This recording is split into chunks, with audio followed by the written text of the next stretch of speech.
1. Poor Catherine. In the first half of the 19th century, there lived in New York a very successful doctor. His success was for two reasons. He was without doubt a good doctor, intelligent and honest, but he also knew how to please his patients. He gave long, careful explanations about the illness, and always gave them some medicine to take. Indeed, his patients were fond of saying that they had the best doctor in the country. By the time he was 50, Dr. Austin Sloper was quite a famous person in New York. His conversation was clever and amusing, and no fashionable party in the city was complete without him. He was also lucky. In 1820, at the age of 27, he had married, for love, a very charming girl who had a fortune of $10,000 a year. For about 5 years, Dr. Sloper was a very happy husband.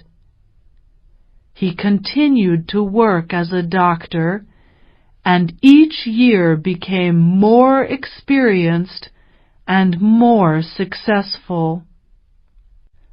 Some of the experience, however, was very unwelcome.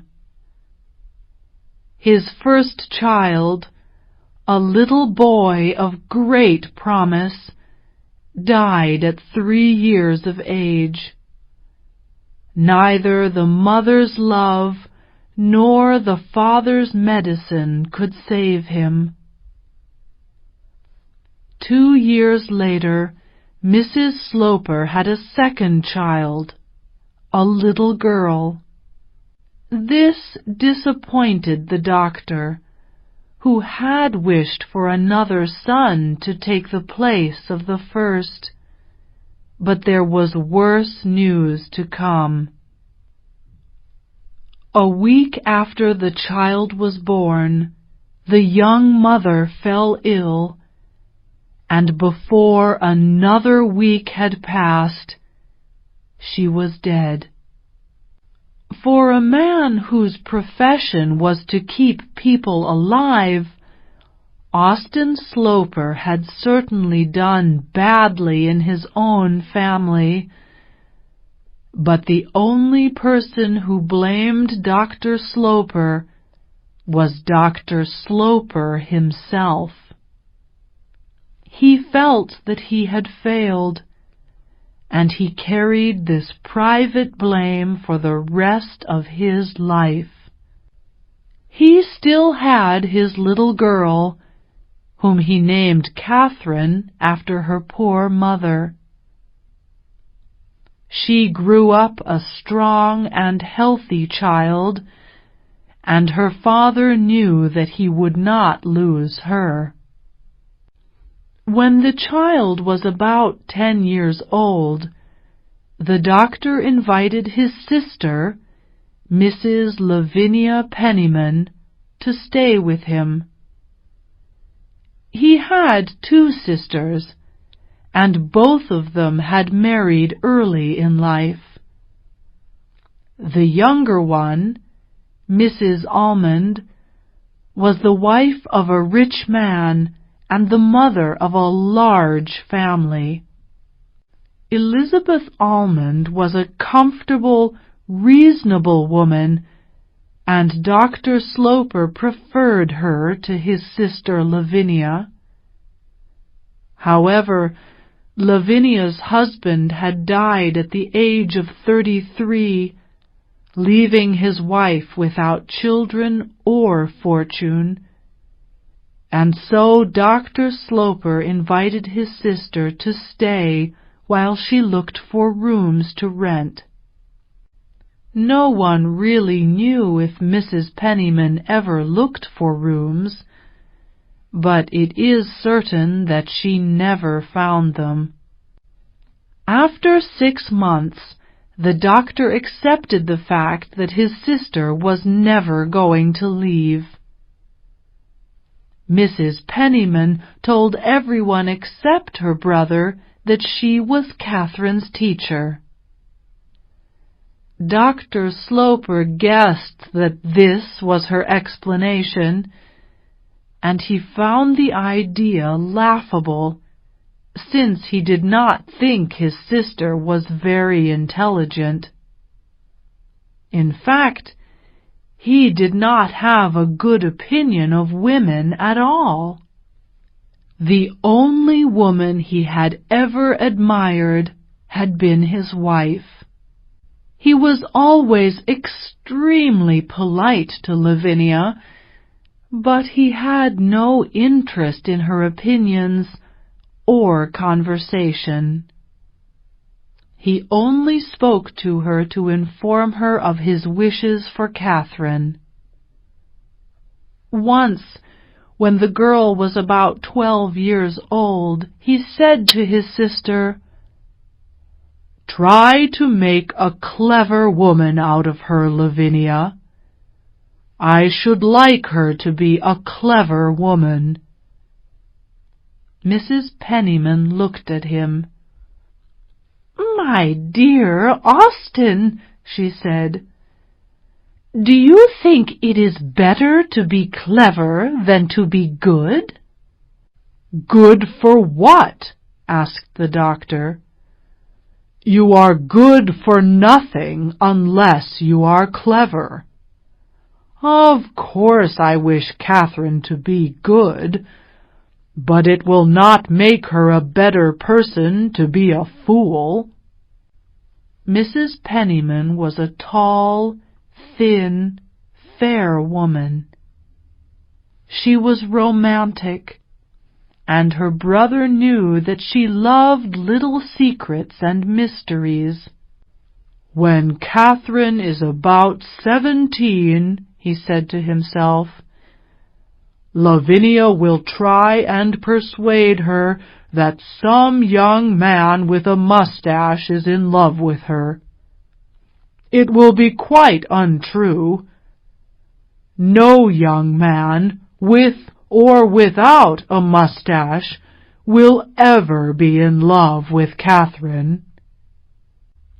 Catherine was strong and healthy, but she did not have any of her mother's beauty or her father's cleverness.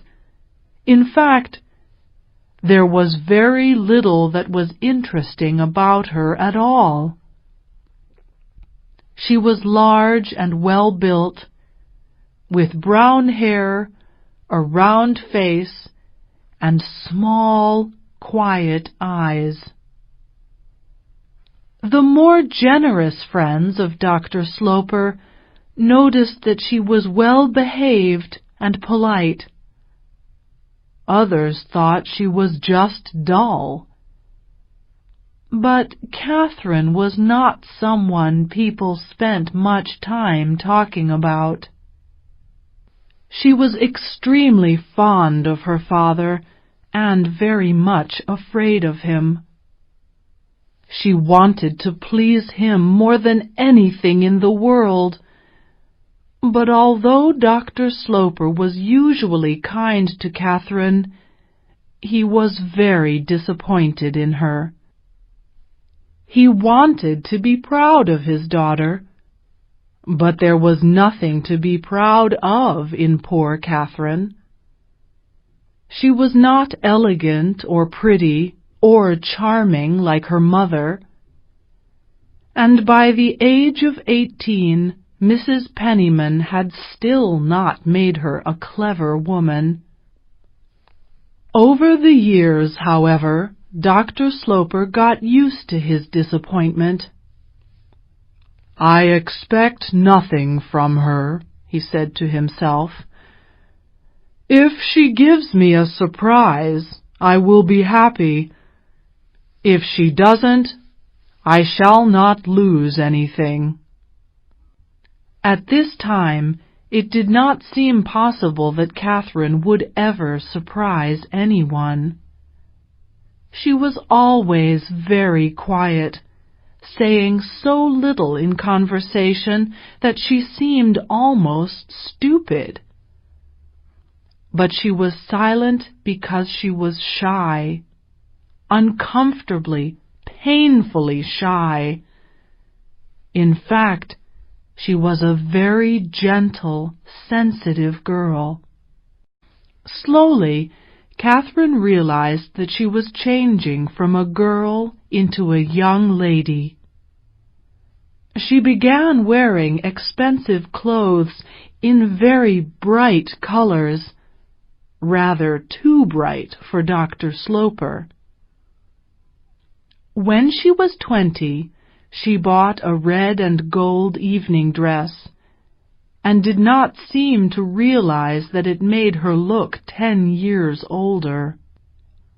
Dr. Sloper preferred simple, elegant things, and it annoyed him to think that his child was both ugly and badly dressed, though he kept this opinion private. It must be added that Catherine was expected to become a very rich woman. She had already inherited some money from her mother, but the doctor had been making $20,000 a year by his profession and saving half of it. One day this growing fortune would pass to Catherine. In 1835, Dr. Sloper moved his family to a more fashionable address. He built himself a handsome, modern house in Washington Square, which was just around the corner from Fifth Avenue. Across the road from the house, in the center of the square, was a pretty garden, which was open to everyone, though few people ever used it. Mrs. Almond lived further out of the city, in a house that was almost in the country. She had 9 children, and Catherine went with Mrs. Penniman to see her cousins every week. The little Almonds were now growing up. The boys had been sent off to college or to work in offices, while the girls looked for suitable husbands. When Mrs. Almond gave a party for her younger daughter Marion, who had become engaged to a promising young man, Catherine naturally was invited. At this time she was 21 years old, and Mrs. Almond's party was the beginning of something very important. Chapter 2. A Handsome Young Man. Not long after the dancing had begun at the party, Marion Almond came up to introduce Catherine to a tall young man. She told Catherine that the young man very much wanted to meet her, and that he was a cousin of Arthur Townsend, the man she was engaged to. Catherine always felt uncomfortable when meeting new people. The young man, Mr. Morris Townsend, was very handsome, and when Marion went away, Catherine stood in front of him, not knowing what to say. But before she could get embarrassed, Mr. Townsend began to talk to her with an easy smile. "What a delightful party! What a charming house! What an interesting family! "What a pretty girl your cousin is." Mr. Townsend looked straight into Catherine's eyes. She answered nothing. She only listened and looked at him. He went on to say many other things in the same comfortable and natural way. Catherine, though silent, was not embarrassed. It seemed right that such a handsome man should talk, and that she should simply look at him. The music, which had been silent for a while, suddenly began again. He smiled and asked her to dance. Catherine gave no answer. She simply let him put his arm around her, and in a moment they were dancing around the room. When they paused, she felt that she was red, and then, for some moments, she stopped looking at him. "Does dancing make you dizzy?" he asked in a kind voice. Catherine looked up at him. "Yes," she murmured, though she did not know why. Dancing had never made her dizzy. "Then we will sit and talk," said Mr. Townsend. "I will find a good place to sit." He found a good place, a charming place, a little sofa in a corner that seemed meant for two persons. "We will talk," the young man had said. But he still did all the talking. Catherine sat with her eyes fixed on him, smiling, and thinking him very clever.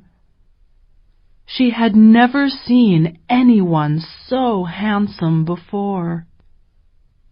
He told her that he was a distant cousin of Arthur Townsend, and Arthur had brought him to introduce him to the family. In fact, he was a stranger in New York. He had not been there for many years. He had been traveling around the world, living in many strange places, and had only come back a month or two before.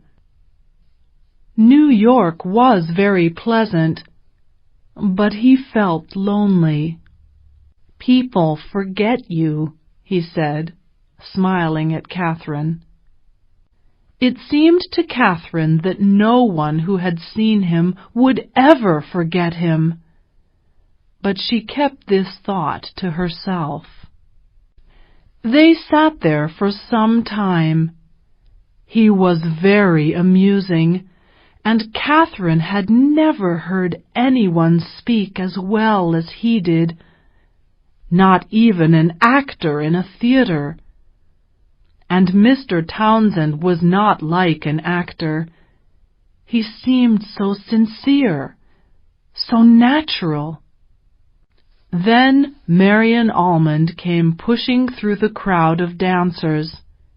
She gave a little cry, which made Catherine blush when she saw the young people still together. She told Mr. Townsend that her mother had been waiting for half an hour to introduce him to somebody. "We shall meet again," he said to Catherine as he left her. Her cousin took Catherine by the arm. "And what do you think of Morris?" she asked. "Oh, nothing particular," Catherine answered, hiding what she really felt for the first time in her life. "Oh, I must tell him that," cried Marian. "It will do him good. He's so terribly conceited." "Conceited?" said Catherine, staring at her cousin.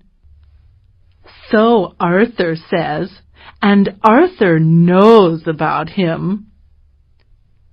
"Oh, don't tell him," said Catherine. "Don't tell him? I have told him that many times." Half an hour later, Catherine saw her Aunt Penniman sitting by a window with Morris Townsend, she already knew the name very well, standing in front of her.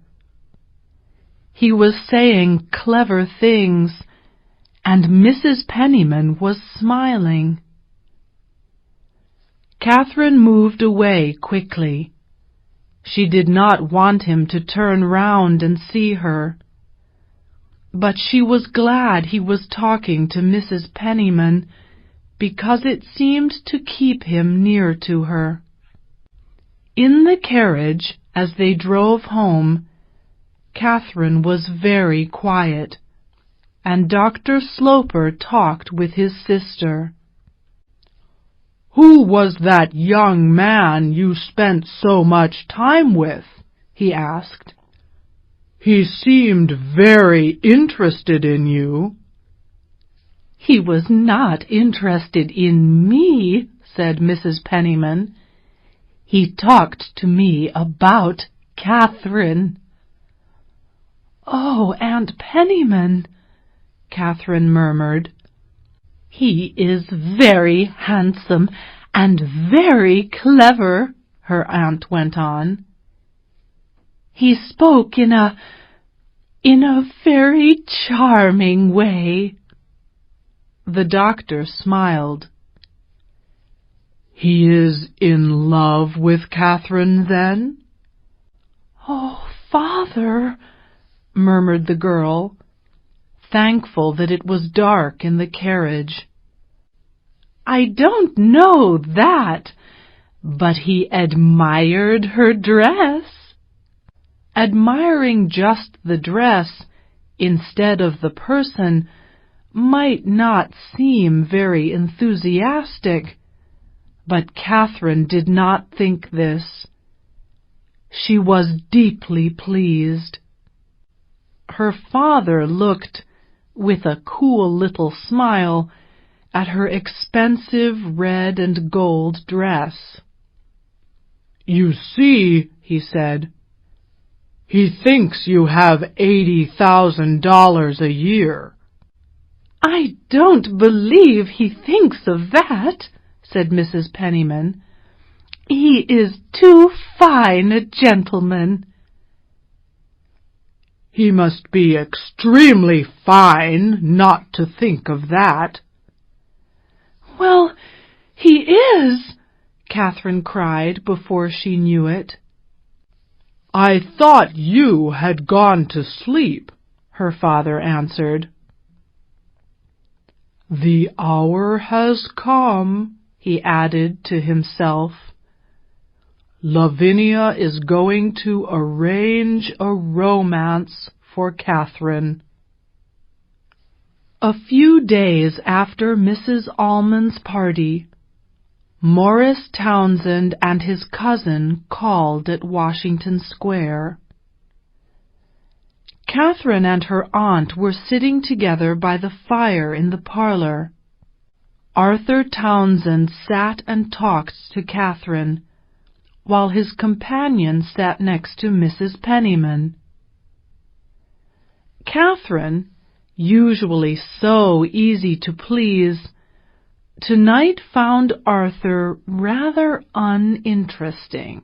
She kept looking over at the other side of the room, where Morris Townsend was deep in conversation with her aunt.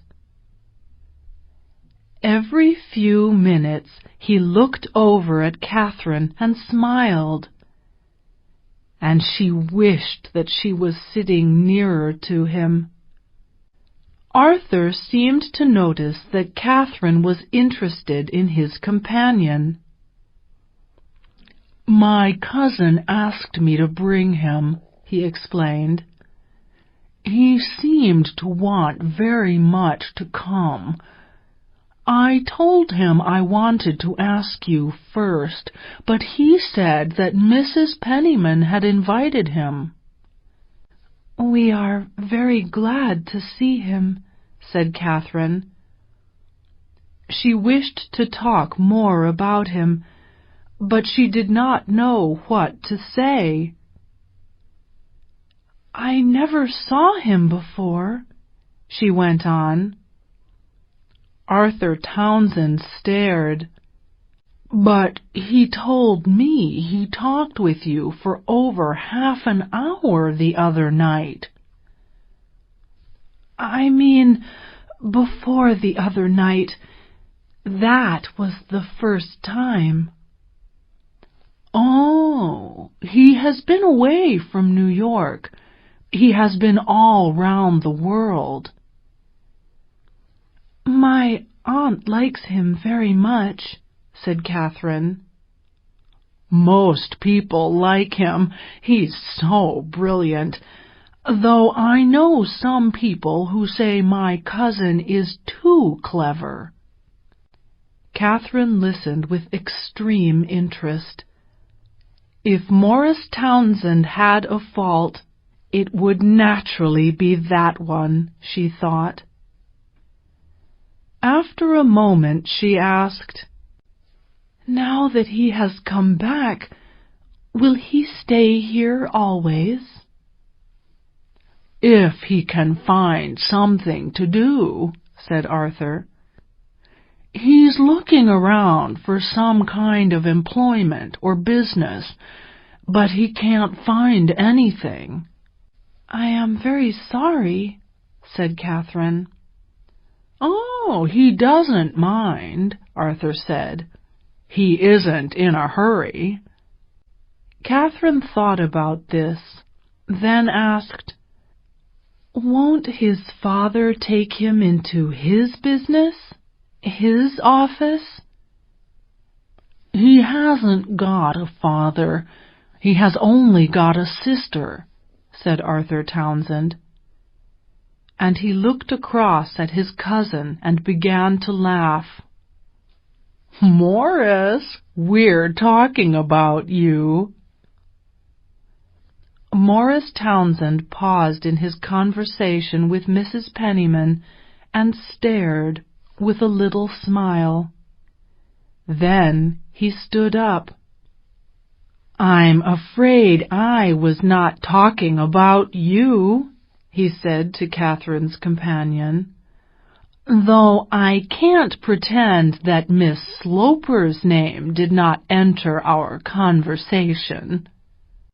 Catherine thought that this was a wonderfully clever thing to say, but she was embarrassed by it, and she also got up.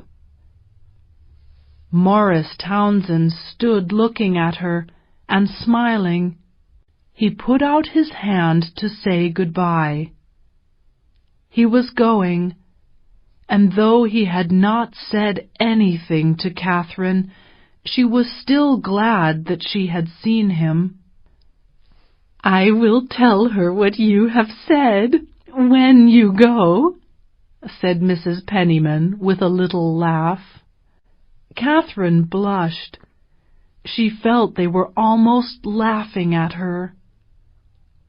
What in the world had this beautiful young man said? She saw that he was looking at her kindly.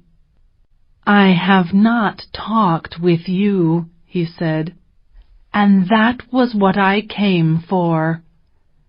But it will be a good reason for coming another time.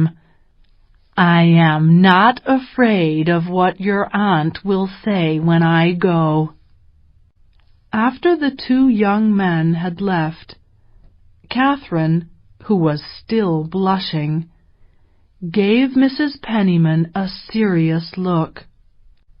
"What did you say you would tell me?" she asked. Mrs. Penniman smiled and nodded a little. "It's a great secret, my dear child, but he is coming here to court you."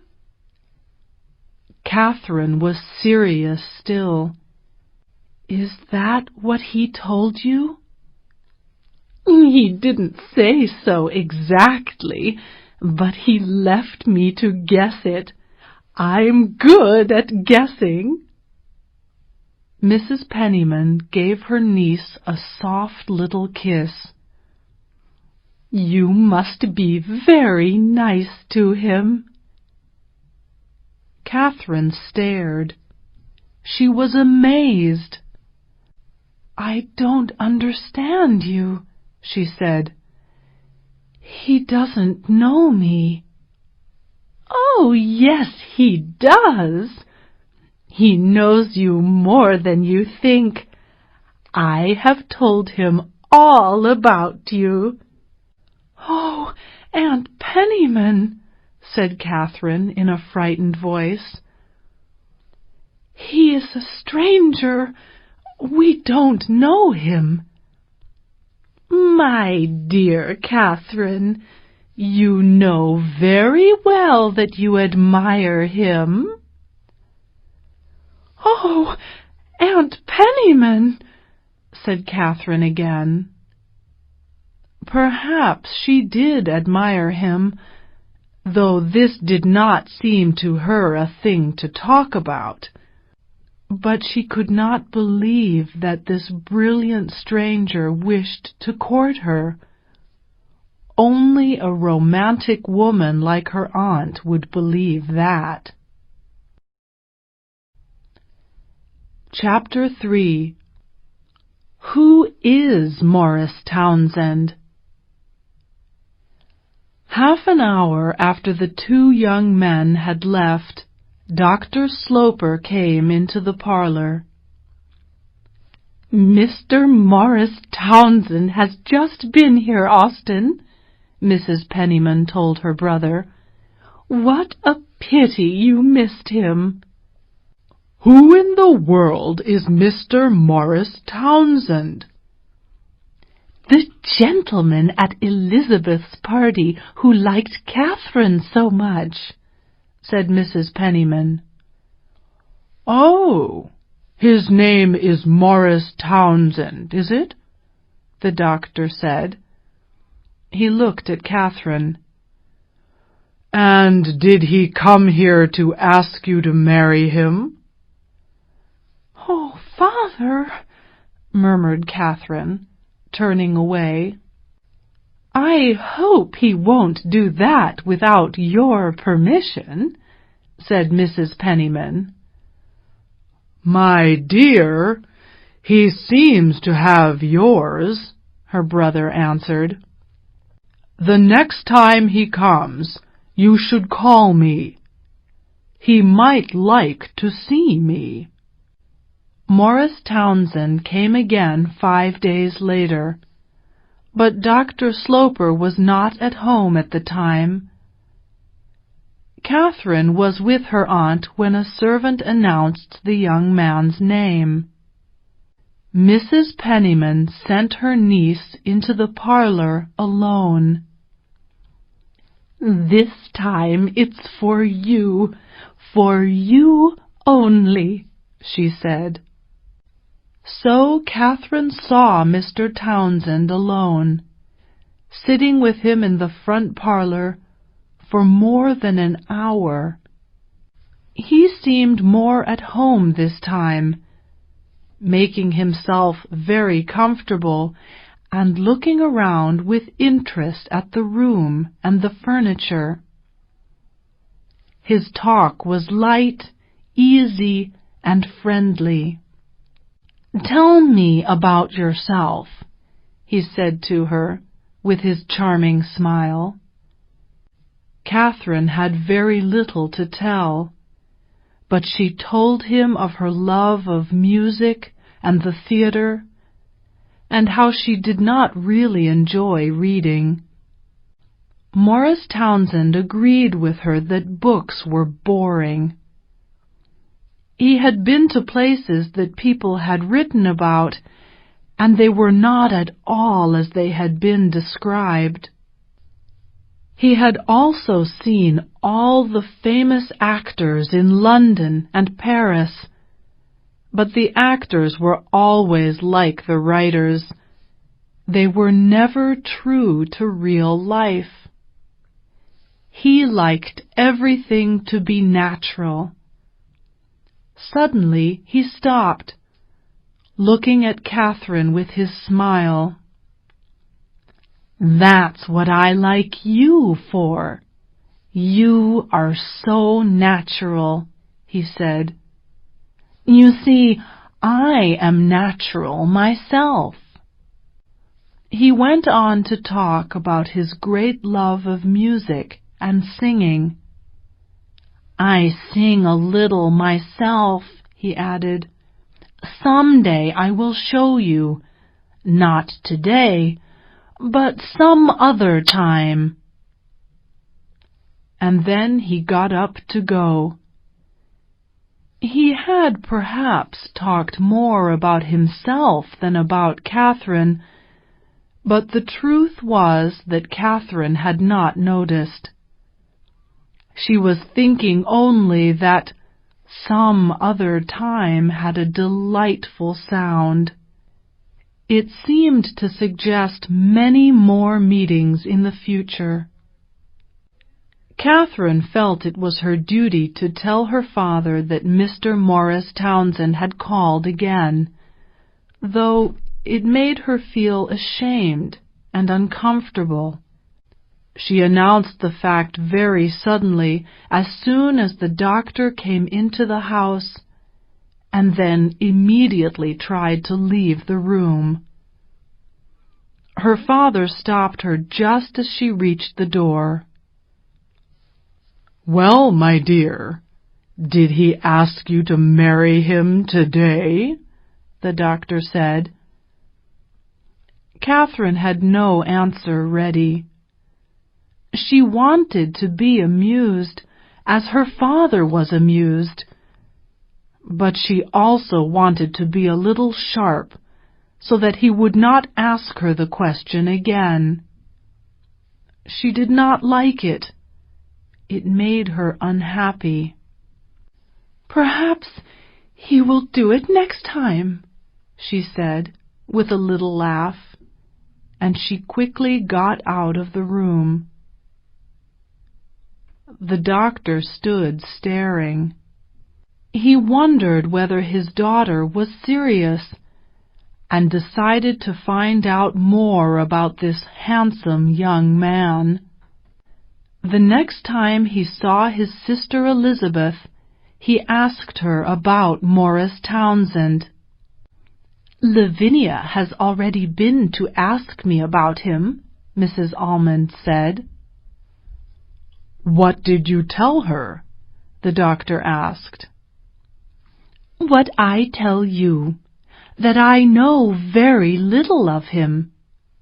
"How disappointing for Lavinia," said the doctor. "She would like him to have some romantic secret in his past. I hear that he is a distant cousin of Arthur Townsend." "Yes, though it seems that there are Townsends and Townsends, some rather better than others. Arthur's mother knows very little about him, only some story that he has been wild in the past. I know his sister a little. Her name is Mrs. Montgomery. She is a widow, with 5 children and not much money." "What is his profession?" asked the doctor. "He hasn't got any. He is looking for something. I believe he was once in the Navy." "Once? What is his age?" "More than 30, I think. Arthur told me that he inherited a little money, which is perhaps why he left the Navy, and that he spent it all in a few years. He traveled all over the world, lived in foreign countries, amused himself. He has recently come back to America, and he told Arthur that he now wants to start his life seriously. Is he serious about Catherine, then? I don't see why you are surprised, said Mrs. Almond. It seems to me that you have never been fair to Catherine. You must remember that she will one day have $30,000 a year. The doctor looked at his sister for a moment. I see that you remember it. Mrs. Almond blushed. I don't mean that is the only good thing about her. I simply mean that it is important. You seem to think that nobody will ever want to marry her. Why should I think differently, Elizabeth? The doctor said. How many young men have come courting Catherine, even with her expected fortune? None. Which is why Lavinia is so charmed that there is now a lover in the house. It is the first time. I think young men are rather afraid of Catherine, said the doctor's wiser sister. She seems older than they are. She is so large, and she dresses so richly. An older, more experienced man would recognize all the good things in her character and would find her delightful. And Mr. Townsend? What are his reasons for courting Catherine? Is he sincere in liking her? It is very possible that he is sincere. Lavinia is sure of it. Dr. Sloper thought for a moment. If he does not work, what are his means? I have no idea. He lives with his sister and her children on 2nd Avenue. A widow? With 5 children? Do you mean he lives upon her? Mrs. Almond looked at her brother a little impatiently. Why not ask Mrs. Montgomery yourself? She said. Perhaps I will, said the doctor. Dr. Sloper was more amused than annoyed by the idea of Mr. Townsend courting his daughter. He was quite willing to believe the best of the young man, and if he was a sincere, honest man, it did not matter if he was poor, since Catherine had no need of a rich husband. The next time he comes, he told Mrs. Penniman, you must invite him to dinner. Mrs. Penniman was happy to pass on her brother's invitation, which Morris Townsend accepted, and the dinner was arranged. 2 or 3 other people were invited as well, and although Dr. Sloper talked very little to the young man during the meal, he watched him carefully. At the end of the meal, when the ladies had gone up to the parlor, leaving the men to their drinking, the doctor gave him some wine and asked him several questions. Morris Townsend was happy to talk, and the doctor sat quietly, watching his bright, handsome face. He is clever, a good talker, and very self-confident, Catherine's father thought. And he dresses very well. But I don't think I like him. The doctor, however, kept his thoughts to himself. Later, when the men joined the ladies in the parlor, Morris Townsend went over to Catherine, who was standing before the fire in her red evening dress. "Your father doesn't like me," said the young man. "I don't see how you know," said Catherine, blushing. "I can feel these things. You ask him, and you will see." "I would rather not ask him, if there is any danger of his saying what you think." Morris gave her a sad little smile. "So you will allow him to say things against me, and not tell him he is wrong?" "I never argue with him," said Catherine. "And he won't say anything against you. He doesn't know you enough." Morris Townsend gave a loud laugh, and Catherine began to blush again. "I shall never talk about you," she said.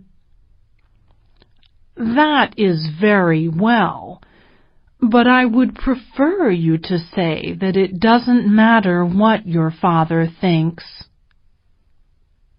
"But it would matter. I couldn't say that," the girl cried. He stared at her, smiling a little, and just for a moment there was an impatient look in those fine eyes. But he spoke softly and sadly.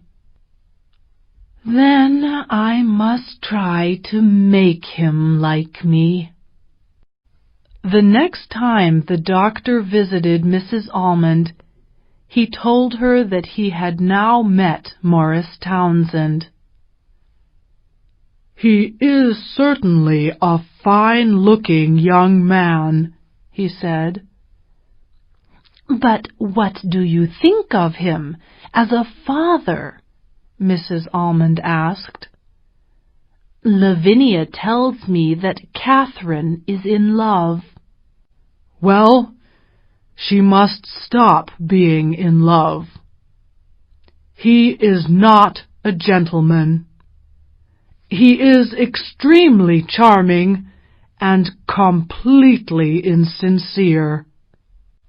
"You have decided very quickly," said Mrs. Almond.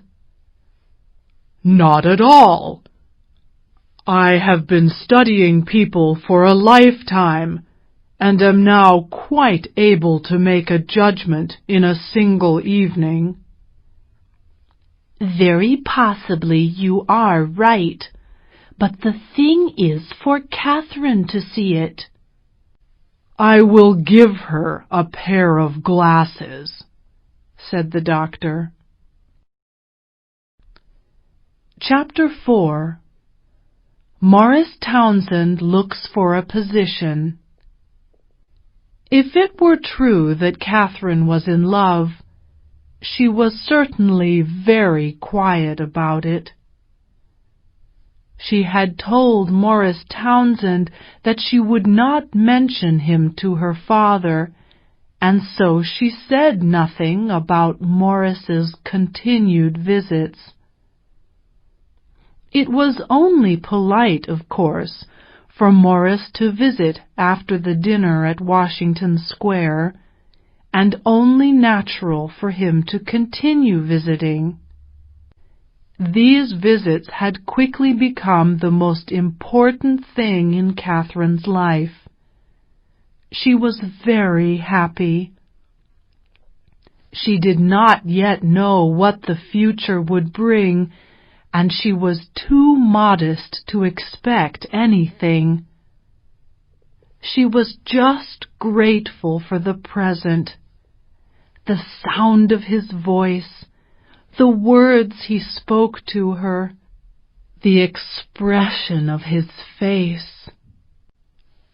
Dr. Sloper suspected Morris Townsend's visits and noticed how quiet Catherine had become. "What is going on in this house?" he asked his sister. "Going on, Austen?" said Mrs. Penniman. "Why haven't you told me that Mr. Morris Townsend is coming to the house 4 or 5 times a week?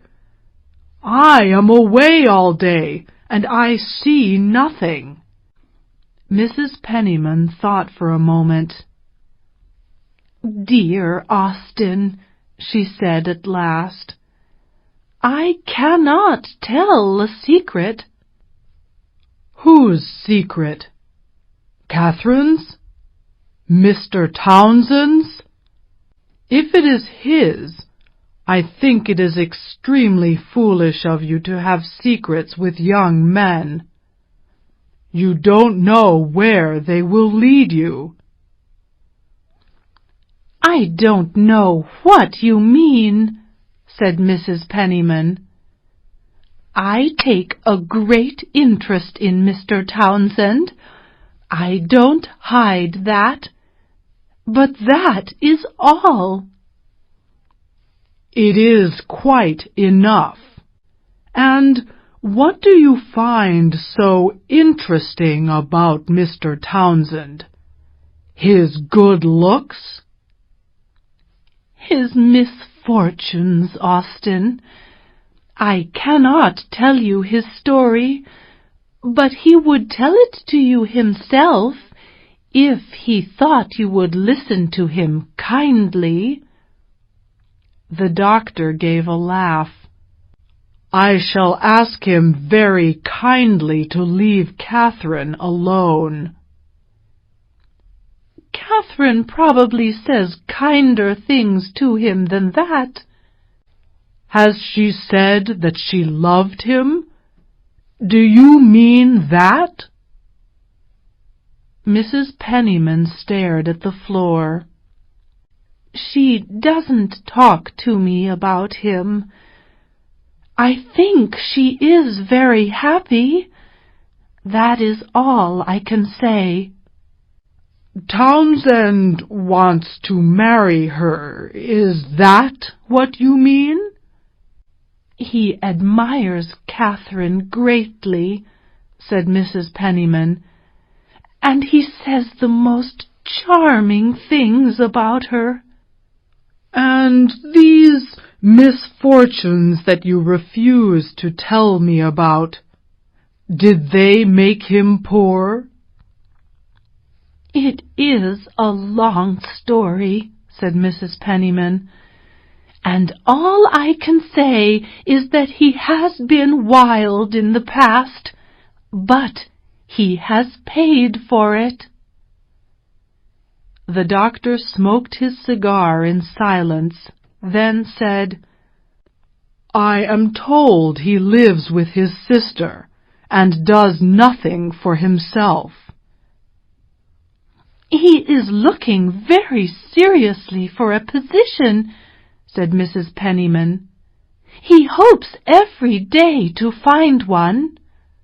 "Exactly. He is looking for it here, over there in the front parlor.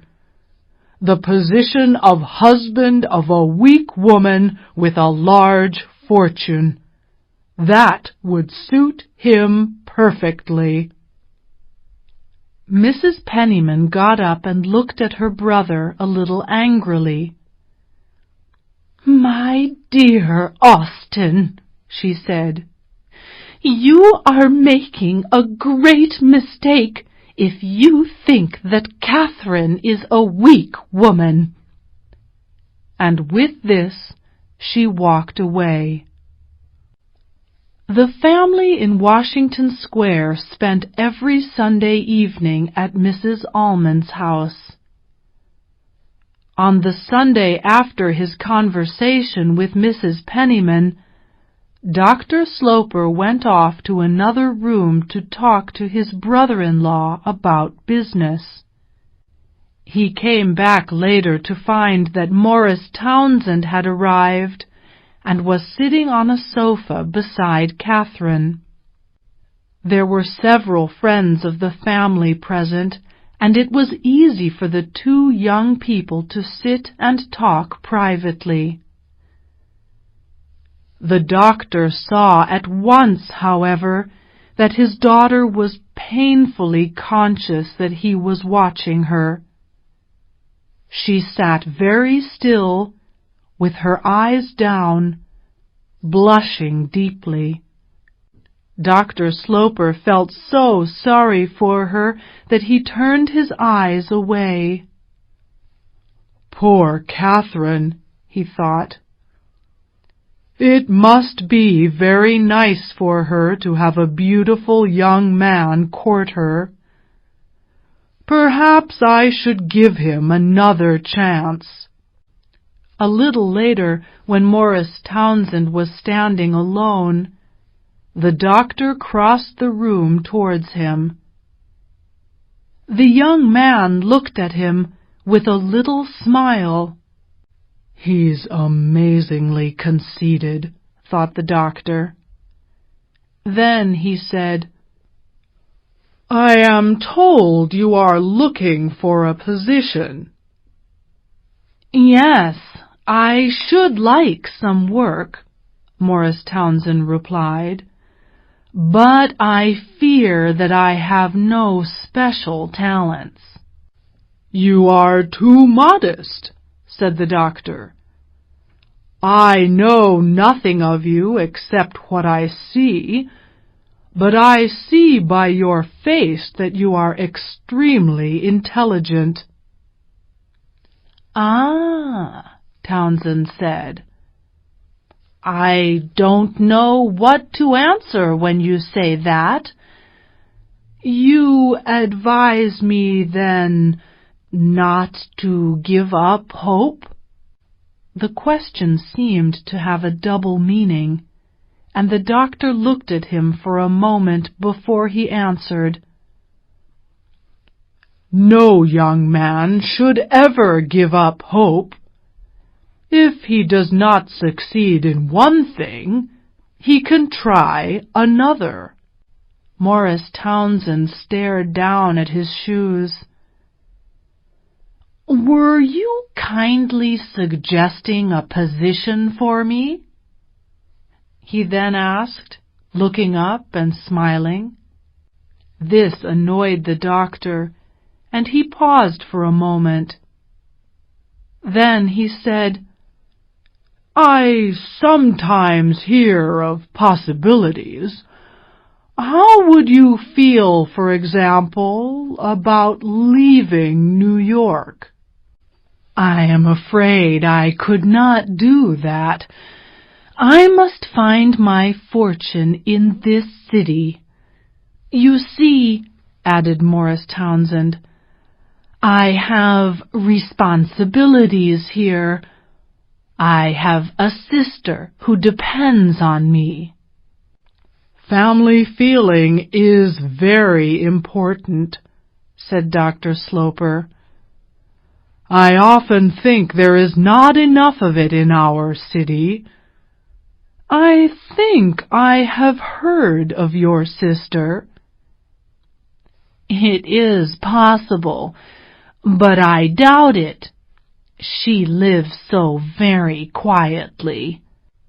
As quietly, you mean, the doctor went on with a short laugh, as a lady may do with several small children. I help with my little nephews and nieces, said Morris Townsend. I am their teacher. That is very good, but it is not a career. "It won't make my fortune," agreed the young man. Later in the evening, the doctor spoke to Mrs. Almond. "I should like to see his sister," he said, "Mrs. Montgomery. Mr. Townsend tells me he teaches her children." "I will try and arrange it for you," said Mrs. Almond. "I must say he doesn't look in the least like a school teacher." And when Morris Townsend spoke to Catherine again later, he did not sound like a school teacher either. "Will you meet me somewhere tomorrow?" he murmured. "I have something particular to say to you. Very particular." "Can't you come to the house? Can't you say it there?" Catherine asked, lifting her frightened eyes. Townsend shook his head sadly. "I cannot enter your doors again. Your father has insulted me." "Insulted you?" "He dislikes me because I am poor." "Oh, you are wrong. You misunderstood him," said Catherine, getting up from her chair. "He laughed at me for having no position. I took it quietly, but only because he belongs to you." "I don't know what he thinks," said Catherine. "I am sure he means to be kind. You must not be too proud." "I will be proud only of you, my dearest," said Morris, and Catherine blushed. "Will you meet me tomorrow evening in the garden in the square? It is very quiet there. No one will see us." Catherine hesitated. Young ladies did not go out alone in the evenings to meet young men in gardens. "I am not very brave," she said. "Ah, then, if you are afraid, what shall we do?" She hesitated again, then at last said, "You must come to the house. I am not afraid of that." "I would rather meet in the square," the young man said. "You know how empty it is often. No one will see us." "I don't care who sees us. But leave me now." He left her. He had got what he wanted. Catherine met the young man next day in the place she had chosen, among the elegant furniture of a New York parlor. Mrs. Penniman, as usual, left the two young people alone to enjoy their romantic meeting. "We must decide what to do," said Morris. He had already, on earlier visits, told Catherine that he loved her. He had put his arm around her and taken kisses, which had made her heart beat very fast. She felt deeply, wonderfully happy, but she was also confused and a little frightened.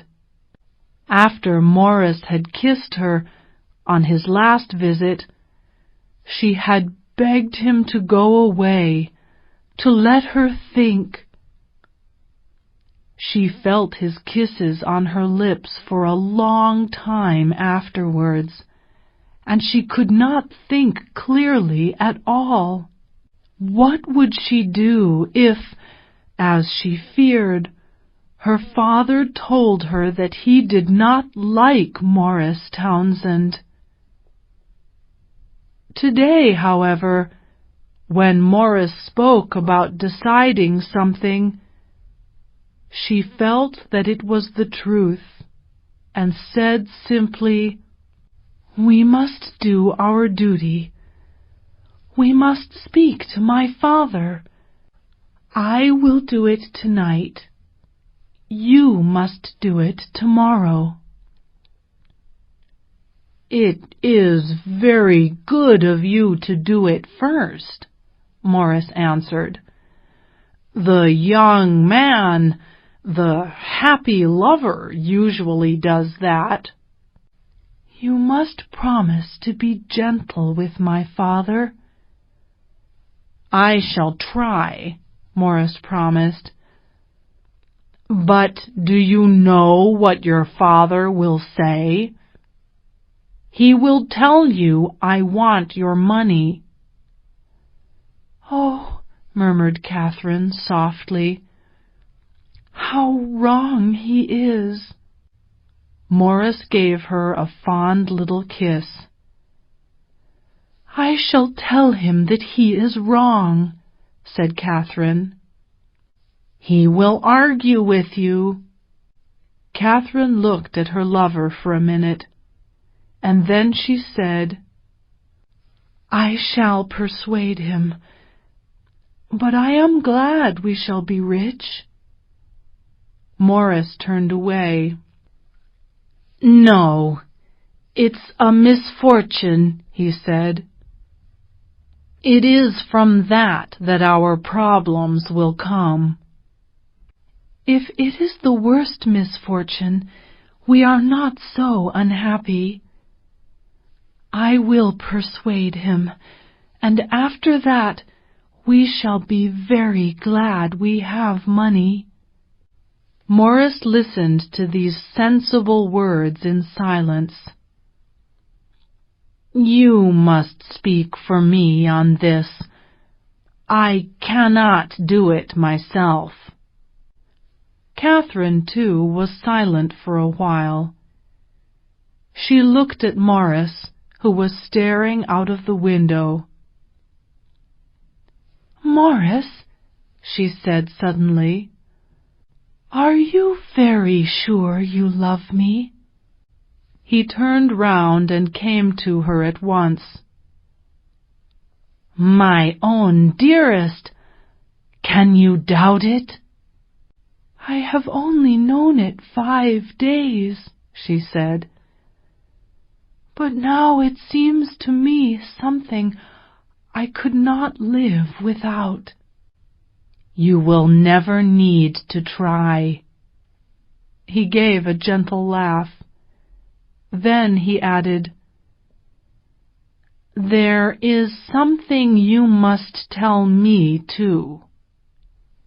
Catherine had closed her eyes, and kept them closed.